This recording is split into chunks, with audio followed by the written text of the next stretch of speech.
দিল্লিত গেলে তোরা বাদ না দিল্লিত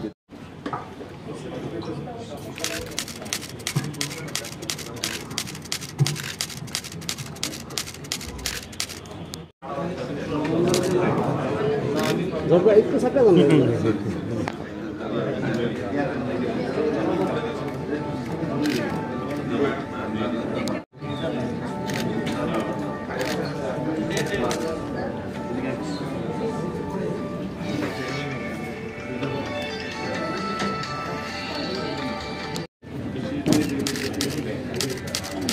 আমরা প্রত্যেকেই আমরা শ্যামাপ্রসাদ মুখার্জি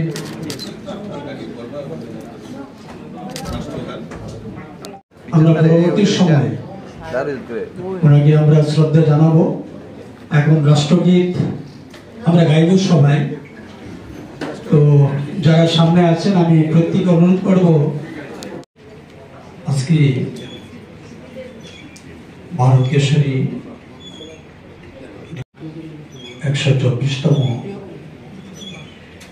জন্মদিবস। ত্রিপুরা রাজ্যের অত্যন্ত জনপ্রিয় মুখ্যমন্ত্রী এবং ভারতীয় জনতা পার্টি ত্রিপুরা প্রদেশের আমাদের মধ্যে উপস্থিত আছেন এই সভার মাননীয় সভাপতি, ভারতীয় জনতা পার্টির প্রতিষ্ঠাতা, রাজ্য কমিটির সহ সভাপতি মাননীয় শ্রী তাপস ভট্টাচার্য মহাশয়। মঞ্চে উপস্থিত আছেন অনুষ্ঠানে শ্যামাপ্রসাদ মুখার্জি সম্পর্কে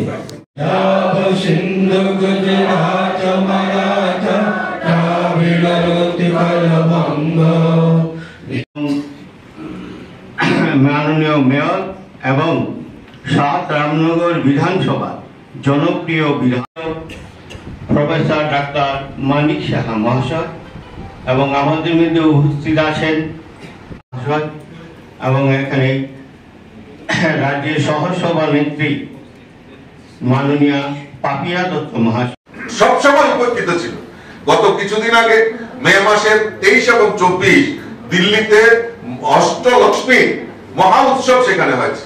সেখানে রাজ্যের মাননীয় মুখ্যমন্ত্রী উপস্থিত ছিলেন, আমিও ছিলাম, আমাদের বাকি এমপিরাও ছিল এবং সেখানে দেশের প্রধানমন্ত্রী উনি এই উত্তর পূর্বাঞ্চলের অষ্টলক্ষ্মীর কথা সেখানে উনি উল্লেখ করেছেন এবং সমৃদ্ধশালী করার ক্ষেত্রে অগ্রণী ভূমিকা পালন করেছেন। আপনারা জেনে অবাক হবেন, এর আগের বক্তব্য আমি বলেছি যে সেখানে প্রায় 30,000 কোটি টাকার সেখানে মৌ সিগনেচার হয়েছে, তার মধ্যে 50% ত্রিপুরাতে ইনভেস্ট করার পরিকল্পনা নিয়েছে। কেন? কারণ ত্রিপুরার রাইজিং স্টেট, এই রাইজিং স্টেটের জন্য আমাদের সরকার বিভিন্ন পরিকল্পনার মাধ্যমে আমাদের সমাজের যে পরিবর্তনের কথা, যেটা আমাদের সরকারের মূল লক্ষ্য, সেই পরিবর্তনের দিকে এগিয়ে গেছে। পরিবর্তনটা কিরকম? আগে যেরকম ইন্ডাস্ট্রি ত্রিপুরা রাজ্যে আসার আগে 10 বার চিন্তা করতো, কারণ এখানে একটা ভাইরাস ছিল C2 ভাইরাস, C2 এখনো আছে। 9 তারিখে তাদের আস্ফালন দেখা যাবে মাঠে ময়দানে। তো এই তাদের কি স্লোগান, তাদের কি নীতি ছিল?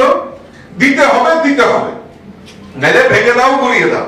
তো শিল্পপতিরা দূর থেকে শুনতে নারী পাওয়াই এখানে দিতে হবে, দেওয়ানোর দরকার নাই, লাগানোর দরকার নাই, ইনভেস্ট করানোর দরকার নাই। এখন কি হয়েছে? তার পরিবর্তন, সমাজকে পরিবর্তন করার জন্য আমাদের সরকার বদ্ধপরিকর, আর সেই দিশা থেকে আমাদের সরকার কাজ করছে। আমাদের সরকারের মূল প্রায়োরিটি কি? ল এন্ড অর্ডার, এবং যারা এখানে ইনভেস্ট করবে তাদের নিরাপত্তা দেওয়া, আমাদের মহিলাদেরকে নিরাপত্তা দেওয়া, আমাদের সমাজের প্রত্যেকটা অংশের মানুষকে নিরাপত্তা দেওয়ার ব্যবস্থা আমাদের সরকার সেই জায়গাতে করছে। তো এই সমাজকে পরিবর্তন করার জন্য আমাদের সরকার বদ্ধপরিকর। আর ওই যে আইডিওলজি কে দেখিয়েছেন? সেটা আমাদের ভারত কেশরী ডাক্তার শ্যামাপ্রসাদ মুখার্জি দেখিয়েছেন যে আমাদের এই সমাজকে পরিবর্তন করা, রাষ্ট্র নির্মাণ করা, সেই লক্ষ্যমাত্রা রেখে আমাদের সরকার কাজ করছে। এবং কেন্দ্রে আমাদের নরেন্দ্র মোদীজি সরকারই হোক, আর রাজ্যে আমাদের মুখ্যমন্ত্রী প্রফেসর ডক্টর মানিক সাহাজির নেতৃত্বেই হোক, সেই লক্ষ্যমাত্রা রেখে আমাদের সরকার সেখানে কাজ করছে। আমি সংগঠনের কথা বলবো। সংগঠন আমাদের সর্বোপরি। এই সংগঠনকে মান্যতা দিয়েই আমাদের কাজ করতে হবে। ব্যক্তি বড় নয়, বড় হলো আমাদের কাছে দল। আমরা কোনো গ্রুপিজম নয়, আমাদের গ্রুপ একটাই, সেটা হলো আমাদের যে গেরুয়া পতাকা, সেটা আমাদের গ্রুপ, পদ্মফুল আমাদের গ্রুপ। কাজেই আমাদের কাছে গ্রুপ নেই, কোনো ব্যক্তি নেই, সংগঠন আমাদের কাছে সর্বোপরি। এই সংগঠনকে মান্যতা দিয়ে আমাদের সকলের কাজ করতে হবে। এবং আমরা যেটা আমি আবারও আপনাদের কাছে রিপিট করছি, এই সমাজকে পরিবর্তন করতে হবে, সমাজের ধারাবাহিকতাকে। কারণ আমরা এই ভারতবর্ষের স্বাধীনতার পর উত্তর পূর্বাঞ্চলে, আর বিশেষ করে এই ত্রিপুরা রাজ্যে কমিউনিস্টের শাসনে, কমিউনিস্টের যে চিন্তা ভাবনা যে মানুষকে ধরো, মানুষকে মারো, মানুষকে নিগ্রহ করো, মানুষকে যত গরিব বানাতে পারো, মানুষকে যত মূর্খ বানাতে পারো, মানুষকে যত নিচে দেখাতে পারো, তবেই আমাদের ক্ষমতা থাকবে। কিন্তু আমাদের বক্তব্য হলো মানুষকে যত উত্তরণ করতে পারবে, মানুষকে যত জাগরণ করতে পারবে, সমাজকে যত পরিবর্তন করতে পারবে, মানুষের শিক্ষার হার যত বাড়াতে পারবে। আজকে আমি ধন্যবাদ জানাই আমাদের মাননীয় মুখ্যমন্ত্রী এখানে আছেন, যে আজকে আমাদের সাক্ষরতার দিকে আজকে আমাদের একটা বিশাল সাফল্য আমরা পেয়েছি। এটা আমাদের একটা বড় অ্যাচিভমেন্ট। অর্থাৎ শিক্ষা ক্ষেত্রে আমাদের দুর্নীতি পরায়ণ সেটা কন্ট্রোল করার ক্ষেত্রে, সমস্ত ক্ষেত্রে আমাদের সরকার বদ্ধপরিকর। তো আমরা কেন, আমরা সংগঠনের যারা সৈনিক, আমরাও দাঁড়িয়ে এই মানুষের জন্য, এই সমাজের জন্য, এই রাষ্ট্রের জন্য কাজ করব। এটাই আমাদের অঙ্গীকার হওয়া দরকার। তবেই শক্তিশালী সংগঠন এই ত্রিপুরা রাজ্যে পুনর্নির্মাণ হবে। আমি এইটুকু আপনাদের কাছে আবেদন রাখছি। কাজেই আমাদের এই মহান, আমাদের যিনি নেতা, আমাদের যিনি দেশপ্রেমিক, এবং উনি শিক্ষাবিদ, রাজনীতিবিদ, অর্থনীতিবিদ এবং আইনে বিশেষজ্ঞ, এরকম ব্যক্তিত্বের আজকে শুভ জন্মদিন আমরা উদযাপন করছি। আমি আপনাদেরকে অনেক অনেক শুভেচ্ছা, অনেক অনেক অভিনন্দন জানাচ্ছি। উনার যে চিন্তাধারা, সেটা ভারতীয় জনতা পার্টি সৈনিক হিসাবে আমরা সকলের কাছে পৌঁছে দেব। আমি আপনাদের তরফ থেকে আমার মাননীয় মুখ্যমন্ত্রীর কাছে একটা বিশেষ অনুরোধ করার জন্য আমি আবেদন রাখছি, যে আমাদের ভারত কেশরী ডক্টর শ্যামাপ্রসাদ মুখার্জির এত বড় বলিদান, এত বড় অবদান আমরা যাতে চিরস্মরণীয় ত্রিপুরা রাজ্যের মানুষ আমরা রাখতে পারি।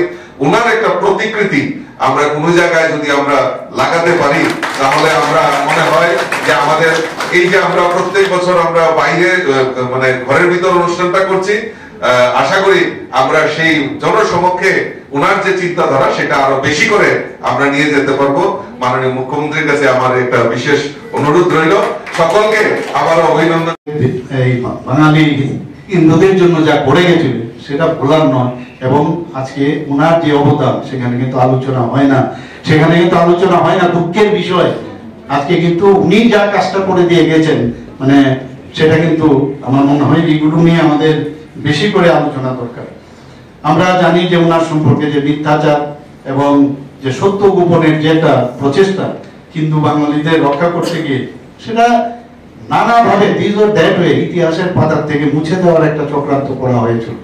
কিন্তু আমি ধন্যবাদ দেব আজকে উনি যে, আমি এখানে বসে বসে ভাবছিলাম যে মাননীয় প্রধানমন্ত্রী যে একটা যে স্লোগান দিয়েছে, যে আমরা যে বৃক্ষরোপণ করি, যে মার নামে যে বৃক্ষরোপণ করি, সেই বৃক্ষরোপণ থেকে আজকে যে বিশালাকায় যখন একটা বট গাছের মতো বৃক্ষরূপে পরিণত হয়, যে বীজ রোপণ করেছিলেন ডক্টর শ্যামাপ্রসাদ মুখার্জির জনসংঘে 1951-এ, সেটা আজকে সারা ভারতবর্ষ নিতে ভারতীয় জনতা পার্টির যে সরকার এবং তার যে অ্যালায়েন্স যে পার্টনার হিসাবে আজকে 28টি রাজ্যের মধ্যে প্রায় 20টার উপরে আমাদের সরকার সেখানে আছে। তো এটা দেশের জন্য কত বড় একটা মজবুতি। আজকে কালকেও পড়ছিলাম নিউজ পেপারে যে মাননীয় প্রধানমন্ত্রীজি যে সব দেশে যাচ্ছে যেখানে কোনোদিন 50 বছরও কোনো প্রধানমন্ত্রী যাননি। এটা কিন্তু এমন না, ভারতবর্ষের যে বিবেকানন্দজি যে ধর্মীয় যে বিষয়, ভারতের যে চিন্তা ভাবনা সেটা যেভাবে করেছিলেন, আমাদের এই নরেন্দ্র মোদীজি সেই কাজটা আজকে পৃথিবীর সব জায়গায় গিয়ে গিয়ে তার বীজ কিন্তু উনি বপন করে এসেছেন। আমাদের জন্য এর জন্য আমরা গর্ববোধ করি। আজকে আমরা যে 370 ধারার কথা বলি, 35 কথা বলছি, সেখানে একদম ক্লিয়ার কাট কি লেখা আছে এখানে, যে ইট ইজ এ টেম্পোরারি, এই আইনটা টেম্পোরারি এবং সাময়িক। কিন্তু এই সাময়িক যে আইন করা হয়েছিল সেটাকে নিয়ে কতদিন তালভাঙা করা হয়েছিল আমরা সবাই এই বিষয়ে আমরা জানি। সেটার বিরুদ্ধে উনি প্রতিবাদ, যেটা আমার পূর্ববর্তী বক্তারা বলেছেন যে এটার বিরোধিতা করেছেন, যেটা লেখা আছে টেম্পোরারি, আপনারা কি করে এটাকে মানে এই একটা স্পেশাল যে প্রভিশন রাখা হয়েছে যে পাবলিক দিতে হবে, আপনারা কতকাল সেটাকে আপনি ধরে রাখবেন, তার বিরুদ্ধে উনি গর্জে উঠেছিলেন।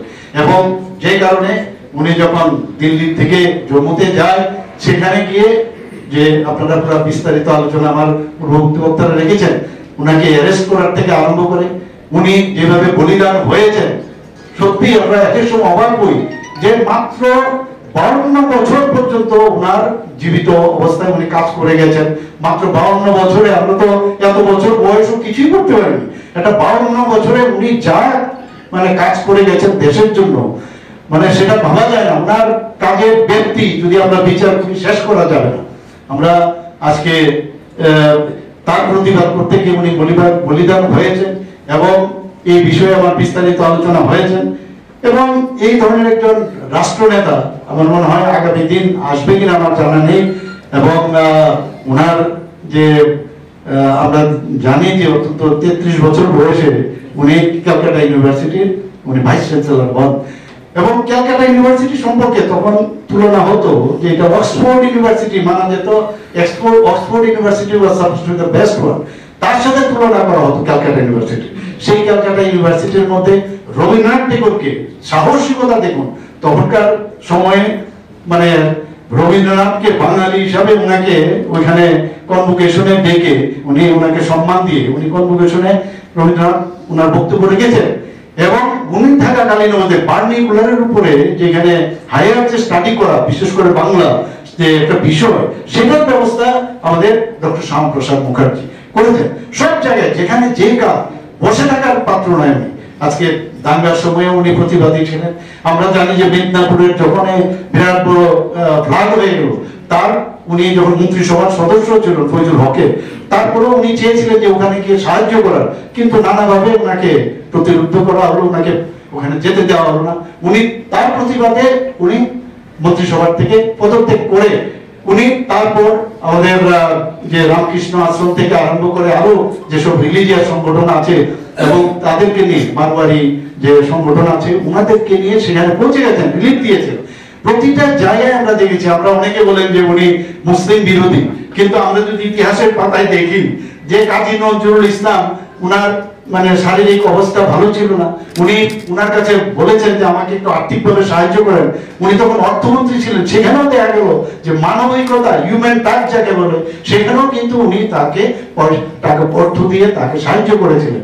তো এরকম অনেক উদাহরণ আছে। প্রতিটা বিষয়ে আমার মনে হয় আমাদের আজকের দিনে আমরা প্রতিজ্ঞা করা উচিত, ওনার যে দেখানো পথ সেগুলো নিয়ে মাননীয় প্রধানমন্ত্রী নরেন্দ্র মোদীজি এবং আমাদের পার্টি যেভাবে কাজ করছে, আমরাও রাজ্য থেকে আমাদের রাজ্যের সংগঠনও ওনার যে চিন্তা ভাবনা সেগুলো নিয়ে আমাদের কাজ করা উচিত।